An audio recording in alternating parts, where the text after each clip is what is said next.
Welcome back, grade 10s. Our next lesson here is on overpopulation, and we just watched a quick video, so the link to that is here. And it's a unique video in the sense that it's all based on a graph, right? A moving graph that shows the evolution of human population and some of the factors that influenced it. Now we're going to discuss some of the content of that video, and then we're going to add to it in our discussion of overpopulation. So the first thing we're meant to look for is what are some of the causes of overpopulation? And overpopulation is a result of what? What has driven population up? Sir, yes, sir. There could be the Europeans coming to the New World and colonizing other resources. Yeah, so at one part of the video, at one part of the graph, we saw sudden infusion of population in the New World, in the Americas, as colonists came over. Europeans and Africans came to the Americas. So globalization causes overpopulation, as when we become more interconnected, we find new land to populate, and it creates an opportunity to see our numbers grow. Yes?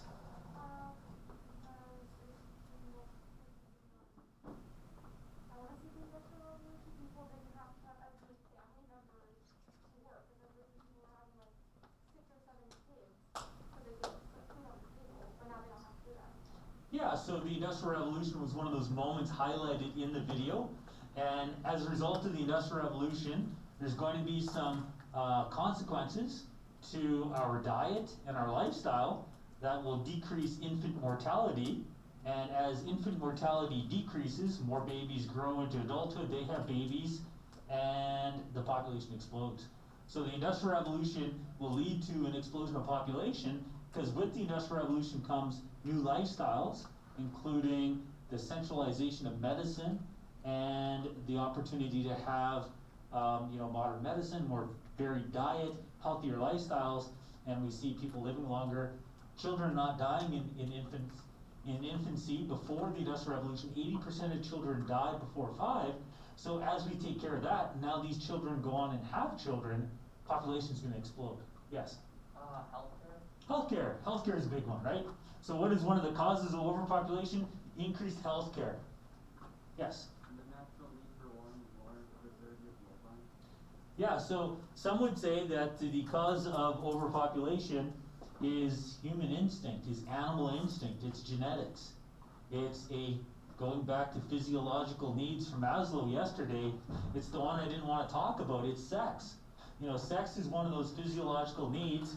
We kind of glossed over it yesterday, but it's one of our basic needs because as a species, genetically we have this, back a little further than I thought, genetically we have this need to procreate. So I went right by it apparently. I thought I had the visual on here.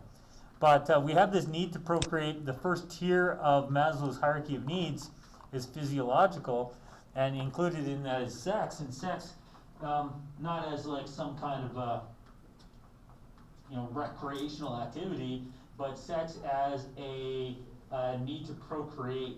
So why do we have an increase in population?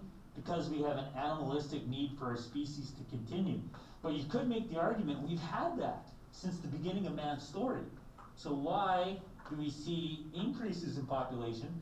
Well, the need to procreate doesn't go away, but now our ability for those procreations to survive because of medicine and healthcare and things like that, make sure that the spawn of our procreation continue. Any other causes of overpopulation? Yes? Okay, so did you see a spike at the end of the video, did you? And right at the end of the video it spikes and it's like Viagra spike. There's the blue pill spike right there. There's the Viagra spike. I'm not sure I saw that, but I'll take your word for it. So Viagra, which if we watch the corporation, it's that logo, remember, we're looking for. Viagra, sure. We could make that argument. Or just maybe drugs in general that allow people to be more fertile. We could maybe include that. Increased fertility, not just because of Viagra, but there's other ways that medicine has been able to ensure that some people who had been infertile can now have babies. And sometimes when they take fertilizing, and again, I'm not a doctor here, fertilizing medicine sounds horrible, but once they have healthcare respond to their lack of fertility, sometimes they have like 8 kids, right? Like they go from, I can't have kids, and then they have this, not Viagra, but they have other pills that they're given, and then suddenly they have like a big, is litter of babies the right word? A vat of I feel like babies? we can go with litter. Litter, a whole bunch of kids all at the same time. And there's that show, somebody plus 8. And then they, anyways. World War II, the baby boomers. Yeah, so sometimes there'll be a moment in history that at the end of that moment, people are like, man, that sucked. Maybe we should go have kids. Maybe we should go and just do something that feels normal and try to have stability, some kind of roots. So you survive World War I, you survive World War II, and you're like, you know what? Let's procreate. Let's settle down. So after World War II, there's a baby boom. Why is there a baby boom? Because people come back from the war and they've lived through the war, they've lived through the Great Depression, and they want some kind of stability, predictability in their life that would be having a family. Any other things you saw? Yes, sir. Well, in the past 30 years, how we moved into like the hookup culture. Just talking about that. Again, I'm not sure I saw the hookup culture on the graph. Like, you guys watched a different video than I did. I didn't see any references to your quote-unquote hookup culture, but I'm guessing that in the future there may be a hookup spike. You'd be like, what's going on there? Well, that's the hookup spike. Yeah, good mass break.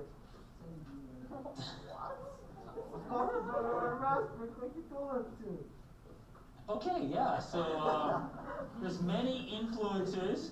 I would say that if you're just trying to narrow it down to a couple, maybe healthcare is a good one to mention, and a decrease in infant mortality. That maybe we saw some times of depopulation. We only saw really the one, and that was with the bubonic plague.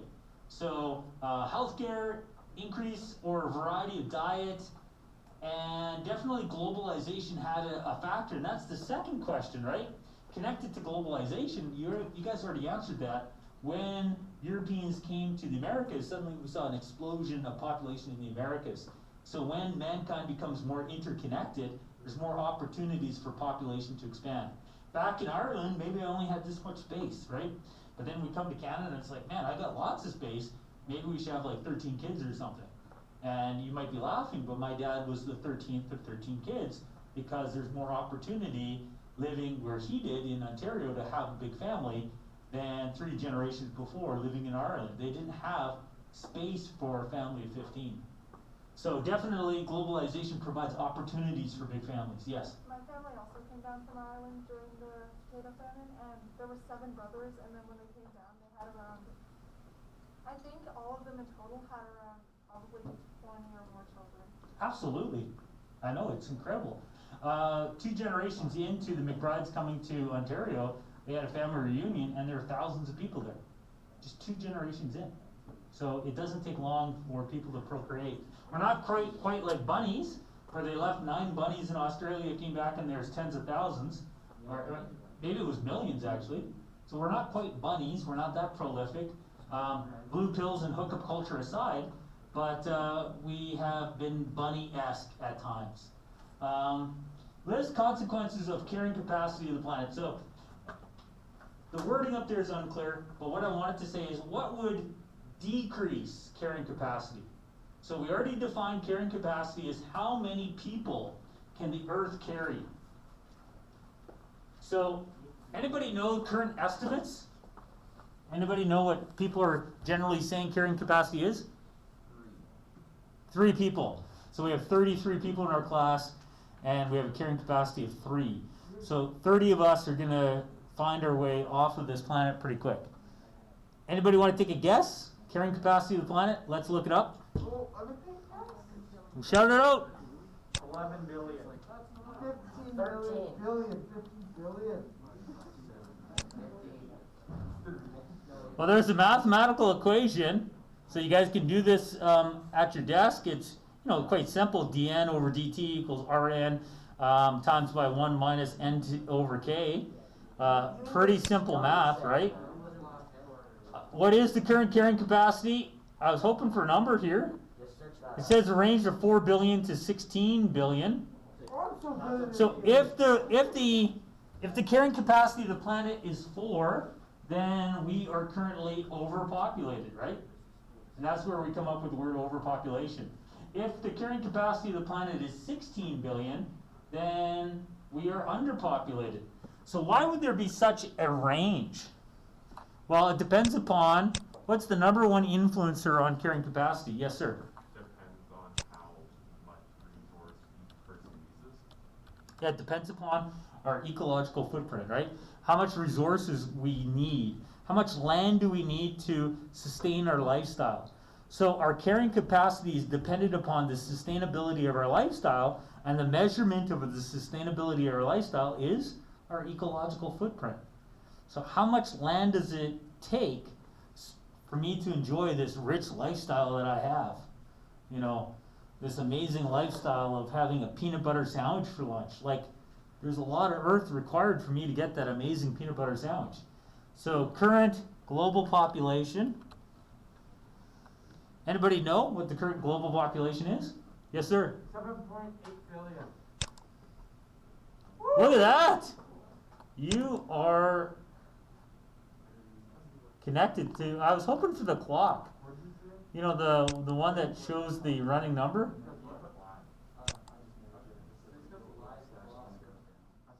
Current population of the world, and the internet does its slow thing, 7.736. So not quite 7.8 based upon this website, but we are looking at a net gain of 1 person every 26 seconds, 1 birth every 9 seconds, but we do have 1 death every 10 seconds. So we are adding and subtracting people, but because we're adding more than we're subtracting, within 26 seconds we are gaining 1 person on the planet. We are also seeing that both China and India have well in excess of 1 billion people. China is getting very close to 1.4. India officially only has 1.3. I've seen India with 1.4 as well. It can be very difficult to add up how many people there are. Even in Canada, when they do a census, not everybody likes to be recorded. So some of these numbers are not absolutely accurate. And these are numbers as of last July. So most of those numbers would be increased. So we have about 7.8 billion people. We have a carrying capacity between 4 and 14 billion. The biggest variable is, what's your lifestyle like? How much earth does it require? And somebody that says we have a carrying capacity of 4 is looking at the ecological footprint of countries like, what is a big footprint? The United States and Canada, right? Where we need 20 acres to sustain our lifestyle. And somebody that says, no, we have a carrying capacity of 14 might be saying, we have that if we would use less resources. Because you probably already heard that at our current use of resources globally, we're using more resources every year than the earth can add. And that's why our carrying capacity could be measured right now as a number lower than our population. It's been said that, you know, we could use another full planet, or maybe even another full 2 planets to sustain the people that are alive today. So due to the lifestyles that we have today, we could use another planet or another 2 planets to continue this ecological footprint.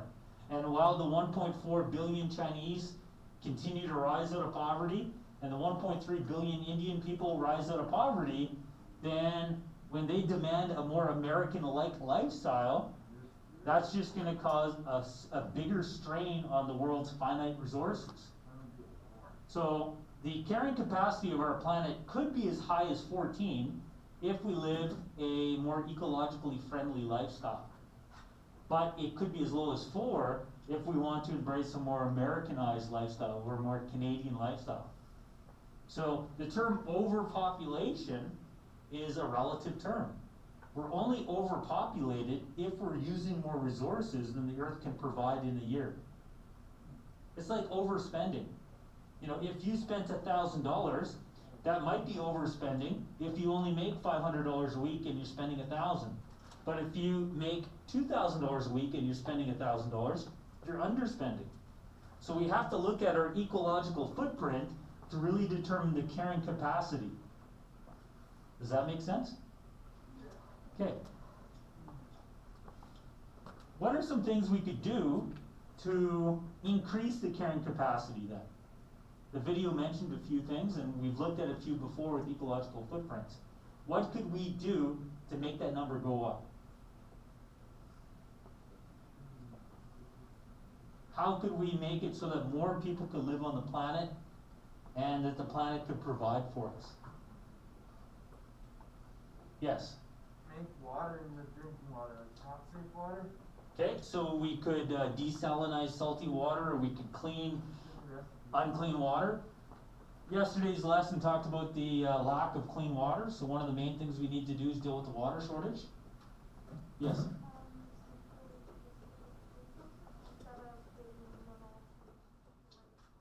Yeah, we could deal with the issue of disparity. Disparity is inequality, haves and have not, rich and poor. If we want to increase the carrying capacity of the planet, it's not that we have too little resources. It's just that some people are using too much. So we could better distribute the resources we have. Absolutely. Any other ways that we could increase the carrying capacity of the planet? Yes, sir. Well, I would say before high rises and skyscrapers were a thing, now we could live vertically instead of all horizontally. Absolutely. You look at a city like Edmonton, and Edmonton is built on some of the richest soil in the world. That the black earth, the black soil that's underneath Edmonton is ideal to grow food, but much of it is covered in pavement that may be unnecessary. For a city of its population, does it need to have a city of its size? That instead of growing out, maybe it needs to grow up. So in China, we talk more about vertical cities. So vertical cities. In Edmonton, there are some towers for sure, but most people still want their own little plot of land. They have a different vision of what cities look like. And because of that, our ecological footprint is not as small as it could be.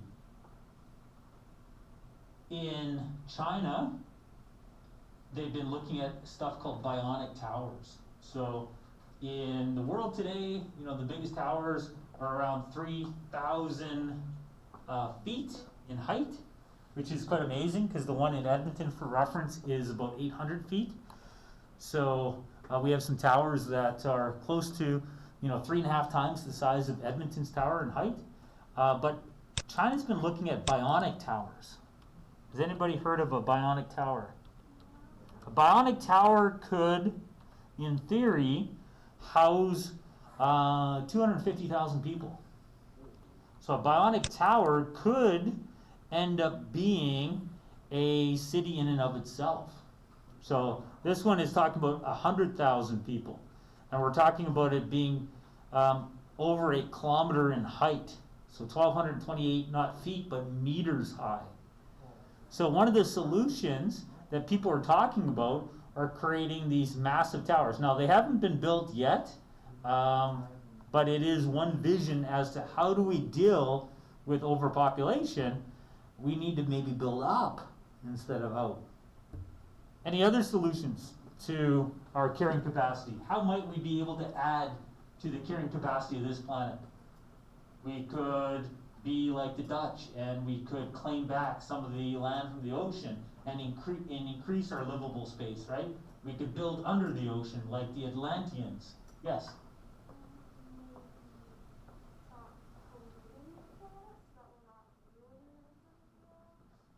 So one of the ways to have a larger carrying capacity is to live a greener lifestyle.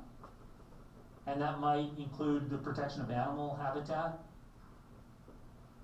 So before the end of today's class, I'm going to be giving you a sheet of paper. And you're going to be able to, in a limited way, because we're only going to have a limited time, I want you to do an aerial plan of a future-friendly city. So what would your future-friendly city look like? And that's the only instruction I'm giving you, because I don't want to over-contaminate the process. I want you to plot and plan a city that would be more viable for our future, more sustainable. And that's how we're going to end up the class today after the video and stuff like that. I got some paper up here. You're going to illustrate. Now, if you've got rulers and stuff, you can do that. If you don't, it doesn't have to be perfect. You know, you're not an architect today.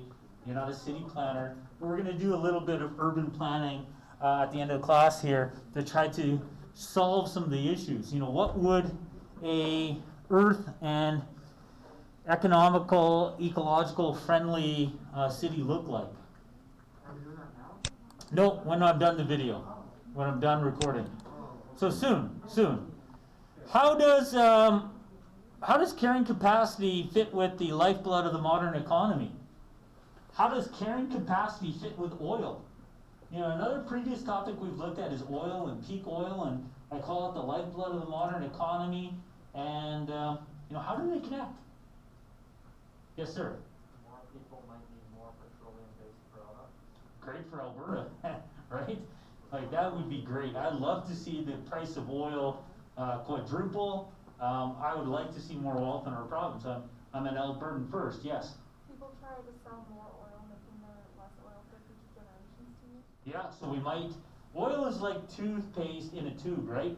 There's always going to be a little bit left in there, but there's going to be a point where you throw the tube away because it's just not effective to get it out. So is it costing us more to get the toothpaste out of the tube? We might use up so much toothpaste now that we're leaving very little behind for the next generation. Yes? If we pull out too much, the price will go down? Yeah, supply and demand. If we oversupply the market, then people are like, oh man, let's just throw toothpaste around, it's fun, because toothpaste is so cheap. Now what happens if we use up all the toothpaste? We might need, what? An alternative, right?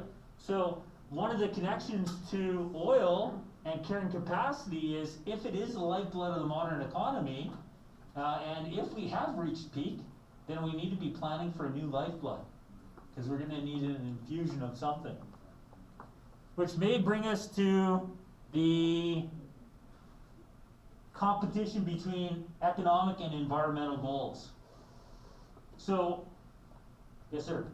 This is kind of unrelated, but if we were to have like a stable environment, wouldn't we need to just completely shut off the economy? I would say no, because we saw with Ray Anderson and his company that he is a company that has a net zero impact on the environment, and yet they are creating wealth. So it is possible to create wealth and not to have a negative impact on the environment. You can create wealth and probably have a positive impact on the environment. That there's ways to have a successful economy, to have a growing economy, and actually to be repairing the environment at the same time. And that's probably the growth industry of the future. You know, all of these Elon Musk, let's go to Mars things aside, if you can create a way to repair the environment and grow the economy at the same time, and it's not as simple as just planting trees, but to some extent it is, then that's an industry that is maybe viable and prosperous in the future. Did you have your hand up, sir? I forgot. Okay, do you have a follow-up? So for that to happen, wouldn't everyone need to work together? You might need, who's paying for it, right? So unless everybody owns some stock of clean air, how do we reward somebody for cleaning the air? Unless governments somehow are collecting a tax on air and therefore redistributing money from those who are dirtying the air to those who are purifying the air. I don't know. There'll be ways for them to figure it out, for sure. So, in your essay, it talks about a paradigm shift. A paradigm shift away from self-interest to collective interest. And I think that you can see here with the term carrying capacity that it connects to the idea of a paradigm shift.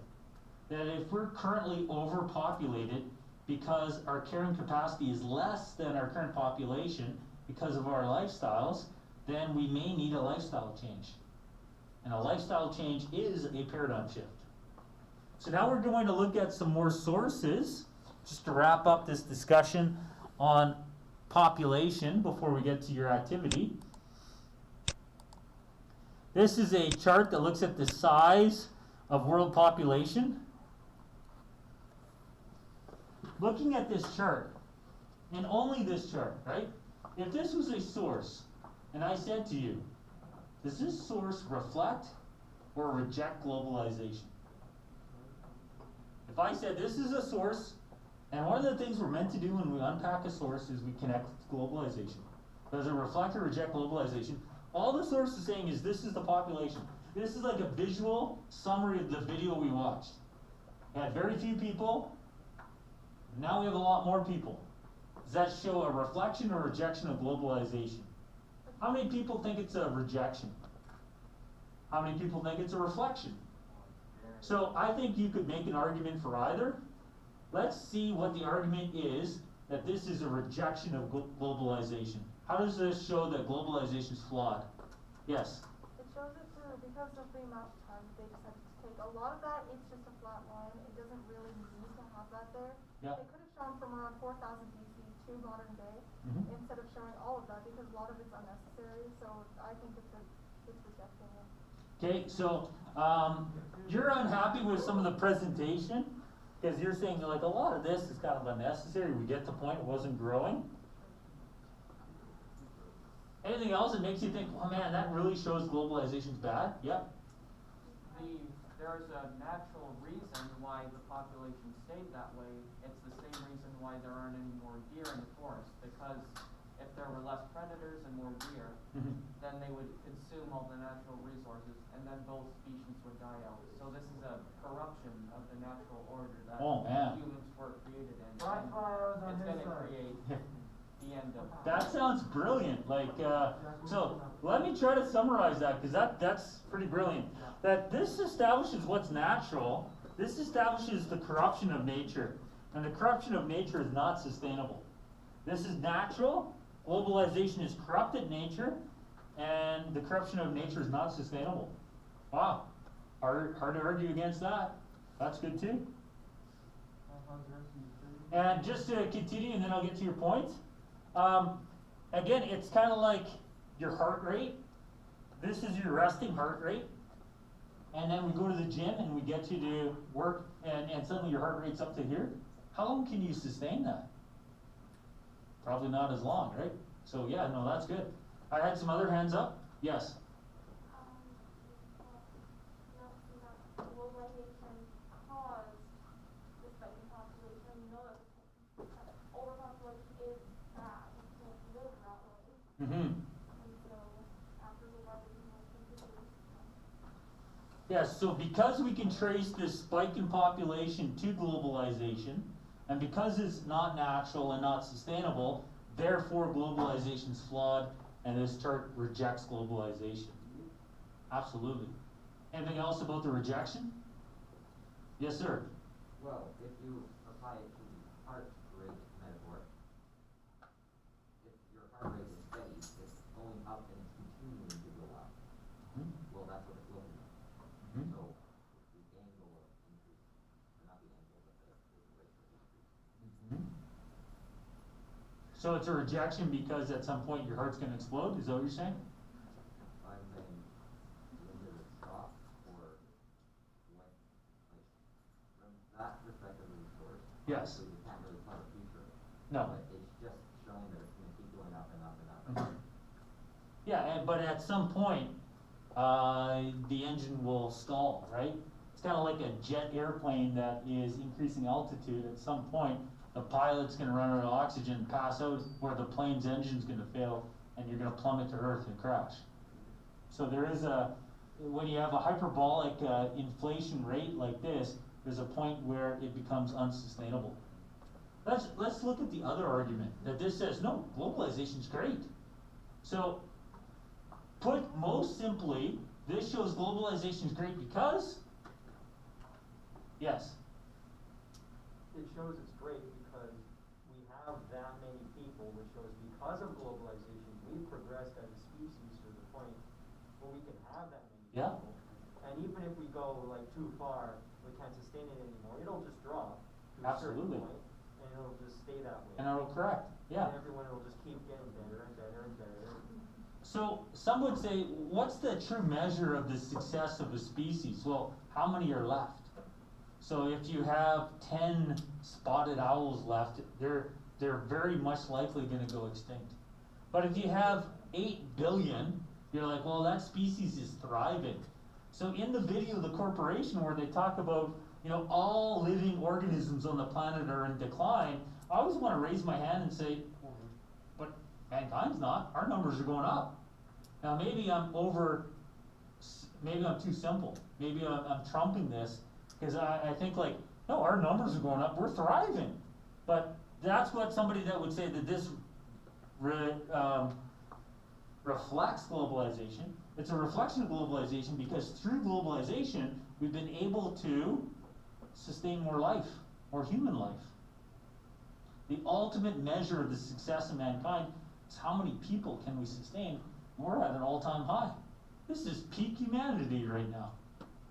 We're living the best life ever because we have the most people ever, is another argument. Anything to add to that? Yes, sir. With the more people we have, we can do more stuff to progress even further. Yeah, if we only had 10,000 people or 4 million people, chances are we might not have somebody like an Elon Musk or a Jeff Bezos, or somebody that actually has some real talent and sight that would, further humanity.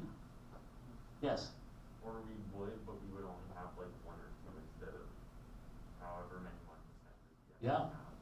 All of those tall poppies that are pushing us to new heights.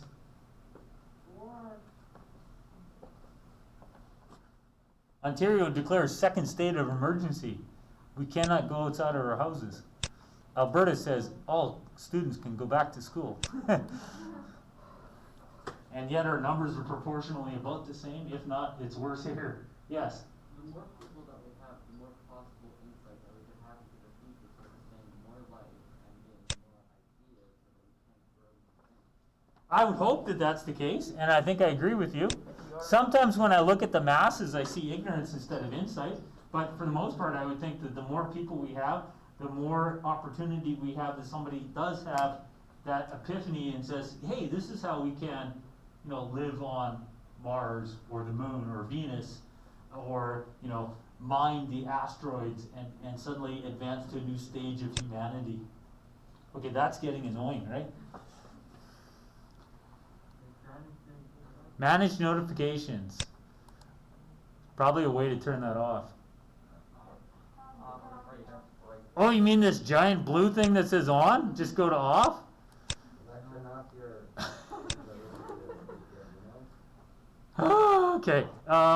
Let's look at this one. Annual world population growth. What is the message behind this source? That are we moving towards a more or less sustainable future?